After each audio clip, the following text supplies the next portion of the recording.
Hey, this is Mark in San Antonio, Texas. I love the Gospel Tangents podcast because it has some of the best and most diverse guests in the field of Mormon studies. They're people whose work I've read and enjoyed and that I would love to sit down and have a chat with. And the podcast lets me have that experience vicariously. Welcome to Gospel Tangents, the best source for Mormon history, science, and theology. I'm Rick Bennett. John D. Lee was finally convicted for his role of murder in the Mountain Meadows Massacre.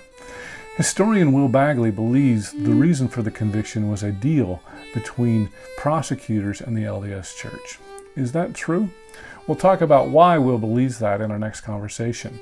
We'll also talk about a forgery that Will included in his book, Blood of the Prophets. I'll ask Will why he included it. Check out our conversation. Anyway, Sumner Howard, or a member of his team, his assistant, goes before Judge Borman and says, "Judge, I have eaten dirt and I have rolled around in the dirt, but I'm going to get the job done."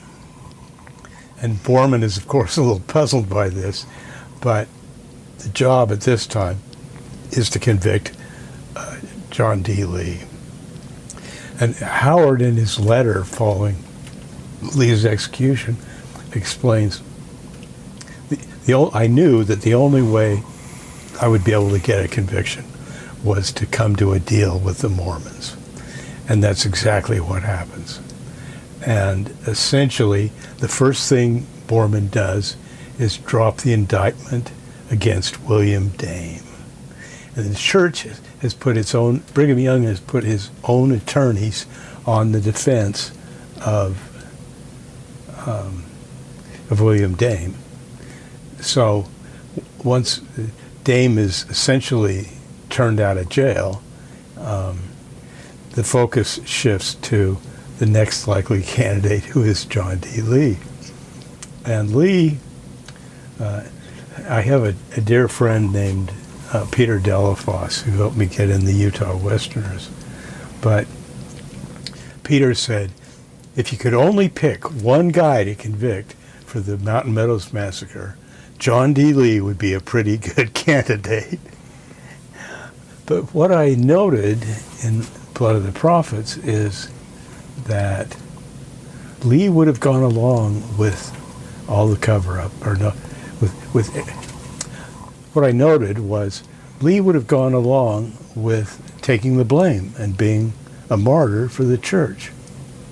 But that's not what Brigham Young decided to do to him. And what Young did was essentially betray him, because he had protected Lee for 20 years, and Lee had gone into hiding at Lee's Ferry, opened up what was supposed to be the first step on a road to Mexico at Lee's Ferry. And he had his bail provided by Brigham Young, and they revoked that bail. So Lee was in hurt, and he began writing several confessions, and he wrote the last one as the clock was ticking on his execution. And at the trial, Lee was convicted by an all-Mormon jury, and they sent down Daniel H. Wells, counselor in the First Presidency, to run the show. And the Tribune called Wells the one-eyed pirate of the Wasatch because he had a glass eye. And he was really quite an intimidating figure and not a nice guy at all. But he signaled to Sumner Howard who were Mormons and who weren't, and they got an all-Mormon jury. And guess what? The jury deliberated about 20 minutes and then convicted Lee of all counts. And he was sentenced to death at Mountain Meadows, which is an odd enhancement. But with it, immediately Lee writes a series of letters that are really angry, and he talks about how much he has been betrayed. And it's typical of Brigham Young that he could have gotten everything he needed from John D. Lee, but he wanted more. For some reason, he decided he had to destroy John D. Lee, and he set about doing it. And Lee began writing his book, and it creates The Confessions of John D. Lee, which is a massive bestseller in the 19th century, and quite clearly implicates Brigham Young as being the big wheel in the massacre. Let me look and see if I got it. Yeah, it's right there.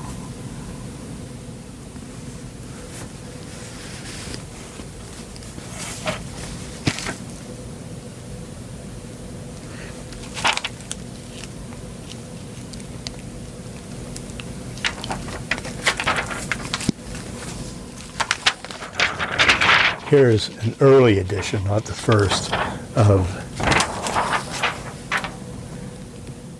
Mormonism Unveiled, or The Life and Confessions of John D. Lee. Initially, he was called Bishop John D. Lee, but Lee was never a bishop. He was a he was a branch president, but never made it up to the bishop rank. And there he is. He's about age 64. Mm-hmm. He's amazingly youthful guy for most of his life, but the stress of facing execution doesn't look good on him. And so you're saying in that book there that he throws Brigham under the bus? Well, he doesn't entirely, because he can't. He's got 65 children out there, 64 children, which ties the record. And they have to have a future, and they're not going to have a future in Utah if he explicitly IDs Brigham Young. But he does go back and say Brigham Young knew all about it. He's pretty clearly on exposing the cover-up. He also shows how well he was protected. And his diary also reveals how well he was protected for so long. But that's neither here nor there. Let's wrap this up. And why do I feel that, why am I so sure that Brigham Young ordered the massacre? Because he confessed to it. Now, that will certainly surprise a lot of faithful Mormons, but let me look at here's what I wrote about it.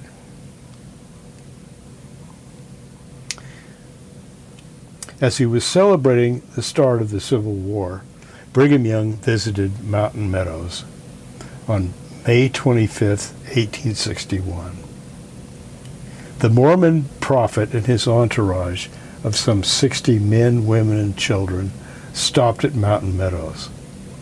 They viewed the monument that the Army had raised at the site of the wagon battle, put up at the burial place of 120 people killed by Indians in 1857.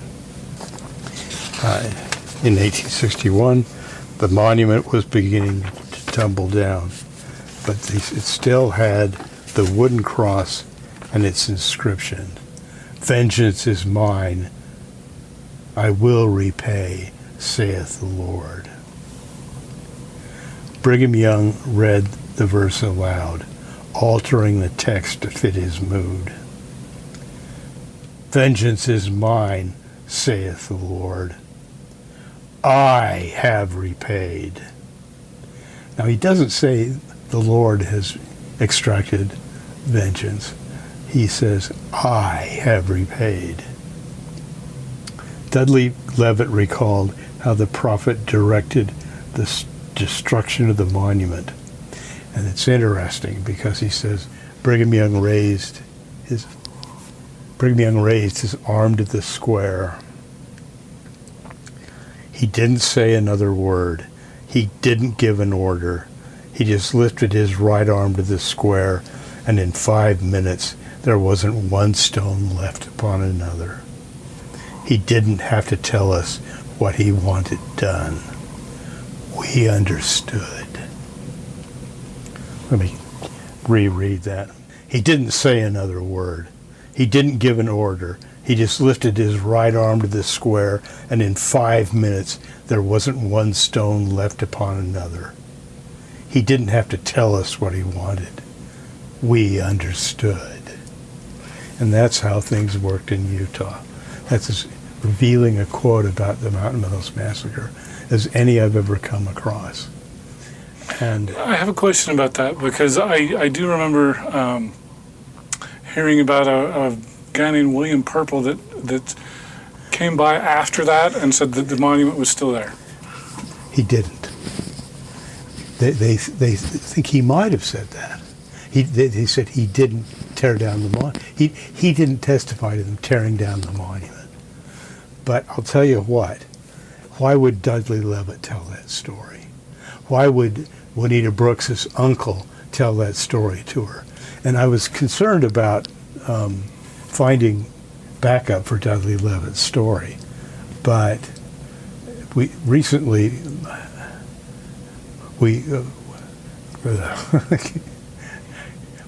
my friend Craig Smith published the letters of Juanita Brooks. And in the letters of Juanita Brooks, it has 4 different accounts beyond, or 3 different accounts besides Dudley's, of what happened at Mountain Meadows that day. Now, Purple starts out with a bunch of horses heading for Salt Lake, and we have, I think, a start date and a stop date, and he doesn't say anything about tearing down the monument. But it doesn't mean that he doesn't say the monument was still there. He just doesn't say anything.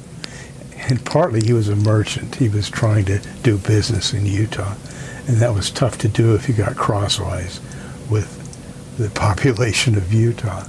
And I'm convinced that what Juanita Brooks documented is as close to the truth as we're going to get. And besides that, it's not just Dudley Levitt. We have Wilford Woodruff providing a long narrative account, and that's the most revealing section in Wilford Woodruff. That's the most revealing section in Wilford Woodruff's diary about Mountain Meadows, is what he sees, and Brigham Young's statement. Vengeance is mine, saith the Lord, and I have taken a little.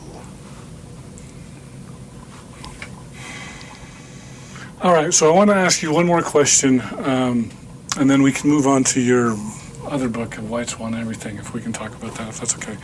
But I was a little bit surprised. I've talked with George Throckmorton and Steve Mayfield. George is a big forensic expert, and in the appendix to your book, Blood of the Prophets, you had included what people have referred to as the Dead Lee Scroll.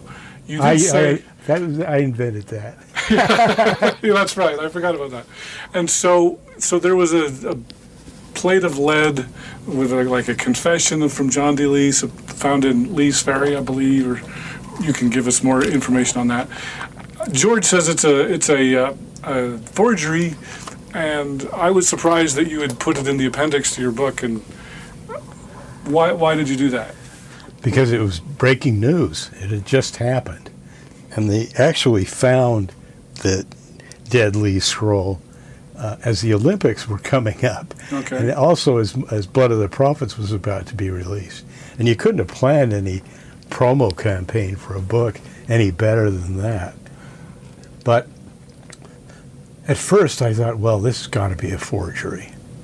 And then when I read the text, I go, it matches up. It's what Lee feels like.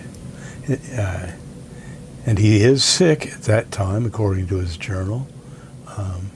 so I put it in the book. Now, Rick Turley and I went to Page, Arizona, and we went into a National Park Service museum, or maybe it was either a Park Service or a BLM museum, and they have, as Rick Turley and I go, along with all the Utah Westerners, we go into the museum at Page, Arizona, that has the Deadly Scroll. And I'd never seen it. I think Rick had already seen it. But they pull it out, and on the spot, Rick and I have a debate over whether this is an authentic document, wherever it came from, or a forgery. And Rick is really he's convinced it's a forgery. Because it So does. is George. Yeah, well, so are lots of quote-unquote experts. But when I saw the actual scroll, which is put down on lead before 1865, before 1875. So the lead matches up, and that's the trouble with trying to forge something like this, is it takes a long time. And see, I thought George said it didn't match up from that time period. it does. No, the lead itself, the mineral, it does. Okay. You can look it up. But the trouble is provenance. This was found by a Park Service volunteer in the bottom of Lee's Fort, which is actually not Lee's Fort. It was built by Colorado River explorers. Oh, so it wasn't And there. so, how did it get there? Yeah. And lots of people have claimed they did it, like Mark Hoffman. Mm-hmm. But I don't know. I agree. That's the strongest evidence that it's a forgery. But when I saw the actual piece, it's covered with this fuzz, this green fuzz. And I don't know how you would fake that. But Mark faked a lot of stuff. He was pretty good at it. yeah, but the thing is, between the time he went into the pen, Yeah. people had been cleaning out Lee's Ferry's fort for a long time, so he didn't have a chance to get it in. Maybe he got one of his pals to put it in. Yeah. But when I saw the actual Deadly Scroll, it really shocked me. Because you thought it sounded so authentic to Lee. No, it was the physical covering of this mold stuff, which I don't think you could fake. Of course, who knows where this thing came from or Well, what maybe it's if about. we put it there 20 years ago and it had 20 years of growth. No, they had stratigraphy. They'd had different layers of what had been dug out of the fort at different times. But you never know. Interesting. I hope you enjoyed our conversation with historian Will Bagley. In our next conversation, I was surprised to hear that Will said that Mormons should not fear history. He also takes some credit for opening up LDS archives. And I think I can credit Kingdom of the West with at least partly getting the LDS Church to open up its archives, because history is not a threat to Mormons. Mormons are Mormons for many, many reasons, but history, I don't think, is one of them. For those of you who are interested in the entire interview uncut without any interruptions, sign up at patreon.com/gospeltangents and you can hear the entire interview for just $5 a month. Also, we have other tiers. If you'd like to subscribe on our website at gospeltangents.com, click on the yellow subscribe button and you can subscribe for $10. You can also do that on Patreon and get a PDF transcript We've also got some other ones for $15 and $20 if you'd like to get those as well. If you're interested in individual transcripts, go to Amazon.com and do a search for Gospel Tangents interview, and you can see our past interviews there in paperback form. So just check out Gospel Tangents. We're always updating those. For the latest updates on Facebook, go to facebook.com/gospeltangents, and you can see our latest updates there. We're also on Twitter at Gospel Tangents. Of course, you can subscribe on Apple Podcasts at tinyurl.com/gospeltangents. And please give us a 5-star rating for those of you who listen to audio only. So once again, thanks for listening. Click here to subscribe, here for a transcript, and over here we've got some more of our great videos. Thanks again.